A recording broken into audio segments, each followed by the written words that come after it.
Salut YouTube, j'espère que vous allez bien. Je vous retrouve avec ce nouveau fond pour vous faire une vidéo que je n'ai pas encore vue sur Bookstagram. En tout cas, c'est sûr que ça sera unique en son genre puisque je vais vous lire des histoires que j'ai écrites moi-même. Alors, donc forcément ça sera unique hein, parce que ça vient de mon cerveau, donc à un moment donné, personne ne peut avoir le même cerveau que moi. Enfin, j'espère en tout cas pour la personne. J'ai fait du ménage chez moi ces derniers temps, j'ai changé pas mal de choses dans ma chambre et je suis retombée sur des textes que j'avais écrits, des nouvelles que j'avais écrites il y a quelques années maintenant. Et je me suis dit que ça pourrait être sympa de vous les lire en vidéo. Je ne sais pas si je vous lis une nouvelle ou les deux nouvelles puisque j'ai en ma possession deux nouvelles que j'ai écrites, toutes les deux pour des concours et toutes les deux la même année en 2018. Donc faut croire que en 2018 j'avais beaucoup de motivation et d'inspiration pour écrire apparemment. Sachez que je n'ai pas refait de concours depuis 2018, vraiment. Donc évidemment, vous le savez, j'écris un petit peu, j'écris des petits romans par-ci par-là, mais jamais rien de concret. Et c'est vrai que je m'étais lancée dans ces concours d'écriture parce que ça me faisait un petit peu triper et que dans ce moment-là, en 2018, j'écrivais beaucoup même. Donc voilà, je voulais lire avec vous ces petites histoires que j'ai écrites. Je ne sais absolument plus de quoi ça parle. Heureusement que j'avais écrit dessus chaque nouvelle, le thème de la nouvelle, parce qu'il y avait des petites restrictions quand même quand on faisait ce concours. Donc j'ai hâte de lire ça et de savoir ce que vous en dites aussi également, parce que on est là pour critiquer, hein, on va pas y aller de main morte, on est là pour juger, critiquer, et vous avez le droit de faire pareil, voilà. Parce que ça date de 2018 quand même, donc à un moment donné j'ai clairement, je pense, j'espère évoluer dans l'écriture. Ça se trouve pas du tout, hein, ça se trouve je suis de pire en pire, hein, peut-être qu'avant j'écrivais beaucoup mieux qu'aujourd'hui, je ne sais pas. Comme je vous ai dit, hein, j'ai pas lu ce truc depuis un certain temps, donc clairement je ne me souviens plus de ce qui est dit dedans, je me souviens plus de grand chose. Alors j'ai deux nouvelles que j'ai écrites donc du coup la même année comme je vous ai dit, toutes les deux pour des concours différents. Donc il y en a un c'est pour un concours Instagram et l'autre c'était pour le concours du Crous. Tous les ans il me semble qu'ils le font encore. Le Crous fait des concours d'écriture, de dessin, de photos, bref de tout l'ensemble des arts en fin de compte et font gagner des lots après aux gagnants et aux trois premiers je crois. Et du coup c'est vraiment les deux concours dans lesquels j'ai participé. Donc à chaque fois dans les concours, il me semble, si je me souviens bien, il y avait un nombre de mots à pas dépasser et il y avait un thème précis à chaque fois. Donc je me souviens que on va prendre le premier que j'ai écrit en janvier 2018. Le thème c'était Nuit blanche. Et l'autre, celle qui m'intéresse vraiment de vous lire aujourd'hui, le thème c'était Rêve et malédiction. Donc cette nouvelle s'appelle La malédiction des trois sorcières. Pas très originale j'avoue dans la recherche du titre. Je pense que c'est celle-ci que je vais vous lire aujourd'hui, donc je ne sais pas si je vais pouvoir vous lire les deux aujourd'hui, mais si ce concept de vidéo vous a plu, je pourrais évidemment vous lire la deuxième dans une autre vidéo de ce genre. Donc on va commencer tout de suite pour la nouvelle du thème Rêve et malédiction, la malédiction des trois sorcières, écrite par moi-même. Je continuais de marcher en écoutant le bruit de mes pas sur les pavés humides de la rue Tourneuil. J'avançais vers la petite bibliothèque cachée au coin de la rue. Un endroit paradisiaque où peu de personnes osaient s'y aventurer par peur d'y rester coincées. Chaque fois que j'y rentrais, une vague d'émotions me remplissait. L'odeur des vieux livres qui croulaient sous la poussière me rappelait les étés cachés dans le grenier de ma grand-mère où les romans de pirates me faisaient voyager au-delà des mers.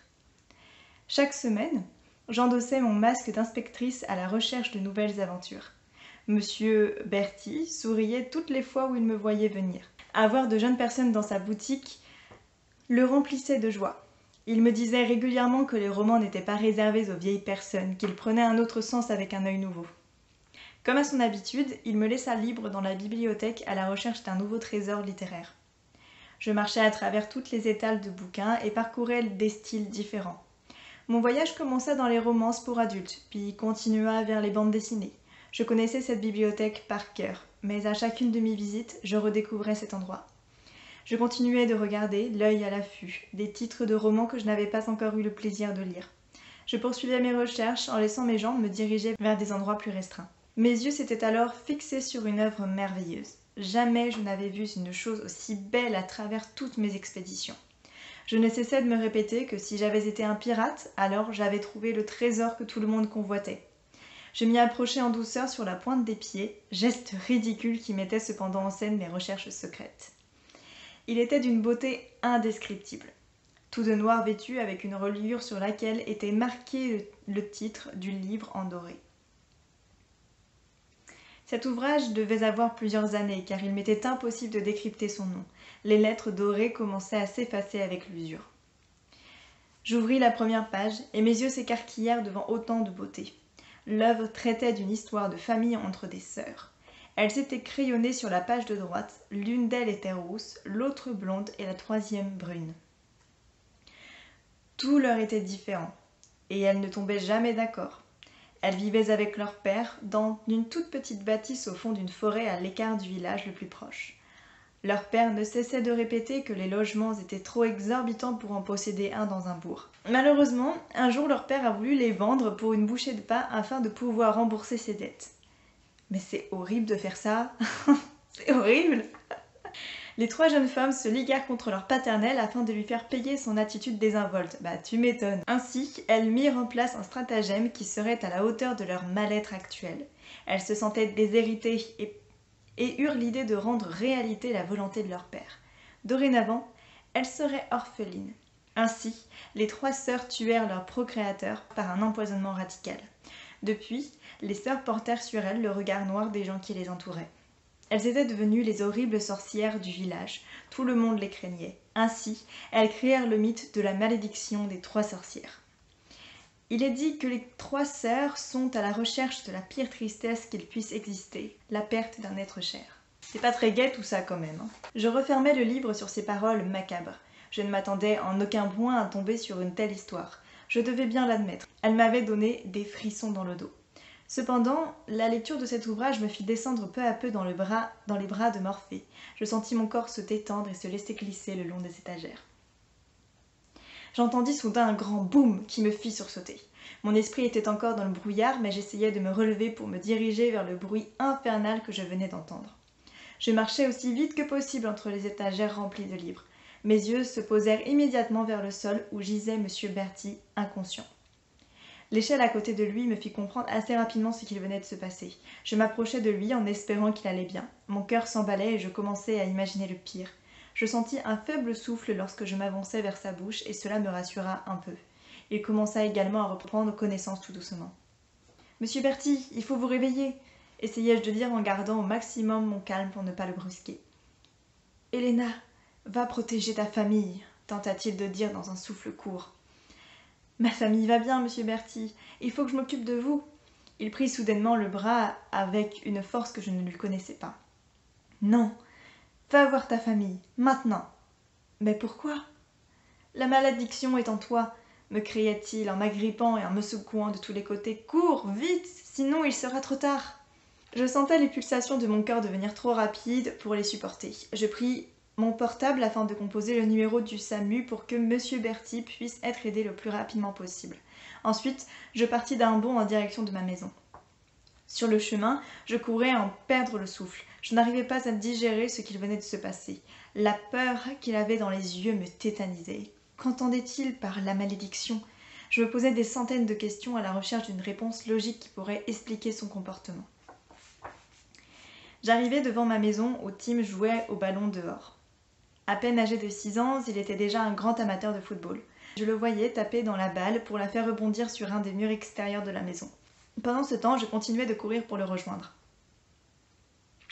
Je savais que tout le monde allait bien, mais pour rassurer M. Berthy, je me devais d'aller vérifier pour lui.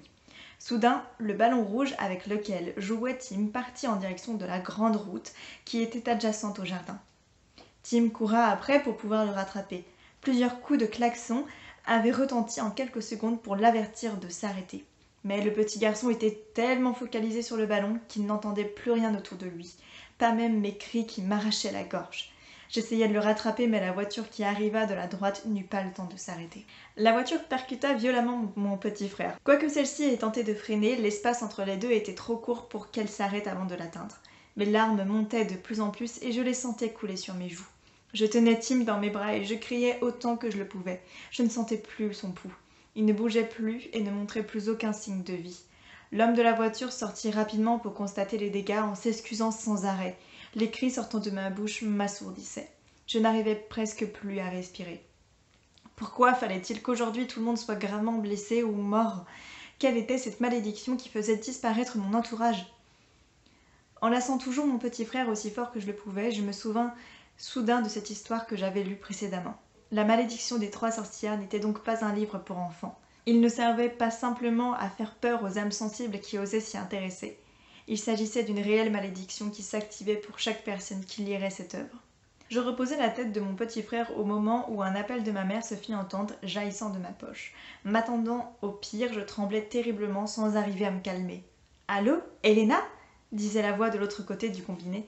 « Maman !» essayai-je d'articuler la voix tremblante. « Maman, il s'est passé quelque chose avec Tim !» « Qu'est-ce qu'il y a ?» commença-t-elle à s'inquiéter. « Ah bah tu m'étonnes qu'elle peut s'inquiéter, son fils est mort. Tim a été percuté par une voiture et je n'ai pas pu l'arrêter à temps. Maman, c'est ma faute, je suis désolée. » Je pleurais à grosses larmes au téléphone, mais après tout, c'était vraiment ma faute.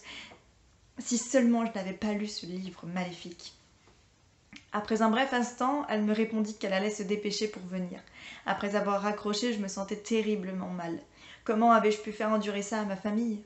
Certes, M. Berti n'était pas de ma famille, mais je le considérais vraiment comme mon grand-père, et je l'appréciais énormément. Et si j'en croyais la légende, alors ma mère allait potentiellement être confrontée à la mort très rapidement. En tout cas, elle allait nous rejoindre et cela me rassurait un peu. Je pourrais donc avoir un œil sur elle et lui interdire toute chose dangereuse. L'homme de la voiture continua d'attendre aux côtés de Tim et moi. Il avait peur autant que moi, mais pas pour les mêmes raisons. Il pensait qu'il allait aller en prison pour homicide, et moi je pensais à toutes ces personnes mortes par ma faute. J'aperçus au loin la voiture de ma mère. Elle roulait à une vitesse ahurissante et ne s'arrêtait pas au feu. Là était son erreur. En fait, je voulais faire crever tout le monde. À un carrefour, elle traversa sans regarder sur les autres routes. Elle n'avait pas vu le camion qui s'engageait. Alors il la percuta de plein fouet.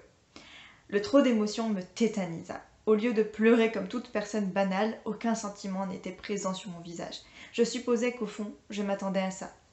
Je savais que personne n'allait survivre à cette malédiction. J'avais condamné les personnes que j'aimais à une fin tragique. Un peu trop tragique, d'ailleurs. Alors, maintenant que j'avais tout perdu, que devais-je faire ? Comment allais-je vivre dans un monde où je ne pouvais m'attacher aux gens ? Fallait-il que je finisse ma vie dans la solitude ? Que je vive avec ces morts sur la conscience ? Je devais aller retrouver ce livre et le détruire avant qu'il ne change la vie de quelqu'un d'autre à jamais. Avant qu'il continue à étendre son malheur au monde entier. Je ne savais pas si c'était de la motivation aveuglante qui m'enivrait et me donnait le courage de retourner à la bibliothèque, ou si c'était la peur, la tristesse et le dégoût qui me poussaient à y aller. Mais peu importait mes motivations, j'allais détruire ce livre pour toujours. Et après, il fallait que j'en finisse avec moi. Je ne pouvais pas vivre seule avec cette malédiction sur le dos. Alors oui, c'est peut-être une décision hâtive, mais j'en étais sûre.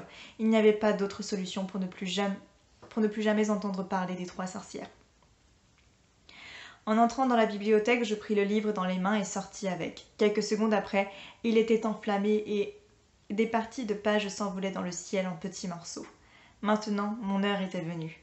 J'allais donc mettre fin à mes jours de la même manière que mon petit frère et ma mère afin de les rejoindre. Un camion de livraison avançait peu à peu sur la route principale de la ville. Avant qu'il atteigne mon niveau, je fermai les yeux. Les palpitations de mon cœur étaient insoutenables, mais cela ne m'arrêta pas et je partis en courant me jeter sous ses roues. Je me réveillai en sursaut, suant de chaque côté. Je pris quelques minutes pour me rappeler d'où j'étais et je reconnus autour de moi les étalages de la bibliothèque de la rue Tourneuil. Alors tout se clarifiait dans mon esprit. Tout ça n'était qu'un rêve. Mon imagination m'avait envoyé dans l'univers des 3 sorcières. Alors j'attends votre avis sur cette incroyable histoire où tout le monde meurt. Alors franchement, je ne sais pas ce qui s'est passé dans ma tête à ce moment-là. Pour ne pas avoir aucun sentiment envers ces gens. Donc voilà, je vous ai lu La malédiction des 3 sorcières. Donc une petite nouvelle que j'ai écrite en 2018.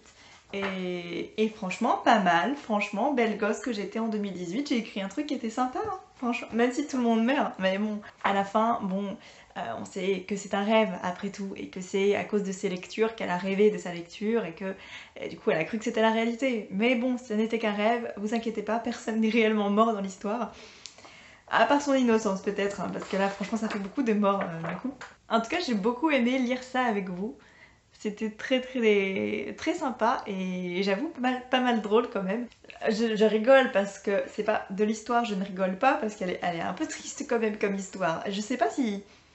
Après tout, ça correspond au thème, hein, rêve et malédiction. J'ai mis une malédiction dans un rêve, donc c'est totalement en concordance avec le thème qui a été demandé. Mais bon, malheureusement, je n'avais pas gagné ce concours. Je vois pas pourquoi. Franchement, ça avait ses chances, hein. Je trouve que on est sur une bonne recherche d'histoire où je fais mourir absolument tout le monde. En vrai, j'aime bien. En vrai, je pense qu'il y a un truc à creuser et je pense que un petit roman là-dessus pourrait être sympathique. Voilà. Mais bon, malheureusement, ce n'était qu'une histoire, toute petite histoire, une nouvelle, donc à peu près 4 pages quoi. Et c'était intéressant et j'aime bien l'univers dans lequel c'est mis. Je suis toujours d'accord avec cette description de la bibliothèque, le ressenti que ça nous donne. Mes grands-mères n'aiment pas plus que ça les livres, donc ça me fait pas forcément penser à mes grands-mères, mais en tout cas, l'odeur du vieux livre, la recherche de nouvelles aventures, c'est un petit peu toujours le même sentiment que j'ai aujourd'hui quand je vais dans une bibliothèque, c'est que je me dis mais qu'est-ce que je vais retrouver, quelle histoire fantastique que je vais prendre. Ça n'a pas changé, c'est toujours les mêmes sentiments et je trouve ça dingue. Non, et je trouve que même en ce qui concerne l'écriture, franchement, je me débrouillais pas mal. Donc je sais pas, franchement, c'est quoi à dire, mais j'ai l'impression que j'écrivais mieux avant qu'aujourd'hui. J'ai honte de dire ça parce que je me dis, mais quand même, j'écris beaucoup, mais j'ai l'impression que ça, c'est clairement mieux que tout ce que j'ai pu écrire avant. Enfin, maintenant. Je sais pas, on verra bien. De toute façon, vous risquez de me voir encore vous parler d'écriture sur cette chaîne de nombreuses fois. Mais en tout cas, cette petite histoire, cette petite nouvelle était plutôt sympathique. Comme je l'avais prédit, je vais pas avoir le temps de vous lire la deuxième nouvelle. Donc la deuxième nouvelle, si vous voulez que je vous la lise un jour, si ce concept de vidéo vous a plu, eh bien je pourrais vous la lire dans une nouvelle vidéo, peut-être le mois prochain si vous le désirez, ou dans quelques temps. Après, j'ai pas 50 000 nouvelles à vous lire, hein. J'en ai vraiment que 2 que j'ai écrit et que j'ai imprimé. Si vous voulez, je peux vous faire un petit résumé de la toute première histoire que j'ai écrite. Et je me souviens, je pense que je devais avoir 10 ans et c'était l'histoire de la petite hirondelle ou l'aventure de la petite hirondelle. Je ne sais plus trop, mais je me souviens avoir écrit une petite histoire d'une petite hirondelle qui allait sauver son frère, voilà. Voilà, incroyable comme histoire. Mais j'avais 10 ans, donc faut pas se moquer, ok? Donc, si vous voulez, la prochaine fois, je vous lirai Une nuit sans fin, donc une histoire qui correspond au thème Nuit blanche. J'espère que cette vidéo vous aura plu. N'hésitez pas à me dire ce que vous pensez de cette histoire en commentaire. Je me ferai vraiment un réel plaisir de lire vos avis sur cette nouvelle, qui du coup est écrite, elle existe, mais elle n'a rien gagné. Mais c'est pas grave, franchement, c'est des souvenirs. Si vous avez l'occasion de participer à des concours d'écriture, franchement, faites-le parce que c'est super sympa et ça fait travailler l'imagination de ouf.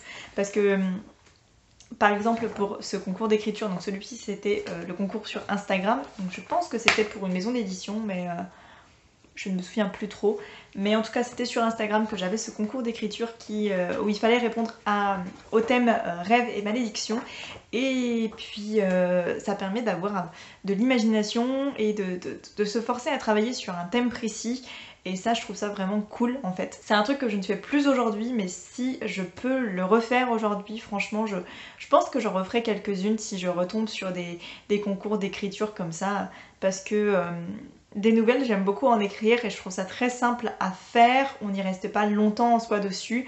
On y travaille, allez, un week-end et puis après c'est bon. Ou au moins on arrive à mettre en place un univers hyper rapidement. On met en place une histoire très rapide. Les actions sont directement mises en place. Et ça j'aime bien mettre en place. Et ça j'aime bien écrire ce genre de choses. Donc voilà. En tout cas, n'hésitez pas voilà, à me dire ce que vous en pensez. Et puis nous lirons peut-être la deuxième nouvelle que j'ai écrite dans une prochaine vidéo. En tout cas, moi je vous dis à dimanche prochain pour une nouvelle vidéo. Bye!